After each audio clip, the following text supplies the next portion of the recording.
আসসালামু আলাইকুম। সহজ উপায়ে কিভাবে চিংড়ি মাছ ভুনা করা যায় সেটা নিয়ে আসলাম আজকের ভিডিওতে। তো প্রথমে আমি দিয়ে দিলাম পরিমাণ মতো তেল এবং সাথে দিয়েছি পেঁয়াজ কুচি এবং মরিচ কুচি।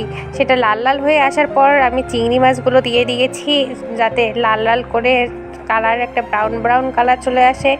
একটু নেড়ে চেড়ে নিতে হবে। এ পর্যায়ে দিতে হবে আদা বাটা এবং সাথে আরেকটু পেঁয়াজ কুচি দিয়েছিলাম এবং হলুদ, মরিচ গুঁড়া, মশলা এবং সাথে লবণ অ্যাড করে দিতে হবে। দিয়ে ভালোভাবে কষিয়ে নিতে হবে। যত কষানো হয় তত ভালো। এই পর্যায়ে আমি দিয়ে দিব রসুন কুচি। অবশ্যই যে যার পছন্দ মতো লবণ এবং ঝালটা দিবেন। তো এভাবে নেড়ে চেড়ে কিছুক্ষণ নেওয়ার পর পরিমাণ মতো পানি অ্যাড করে দিতে হবে, যাতে সুন্দর মতো করে সিদ্ধ হয়। এবং এভাবে ভুনা করলে আপনারা খুব সহজে ভালো একটা রেসিপি পেয়ে যাবেন।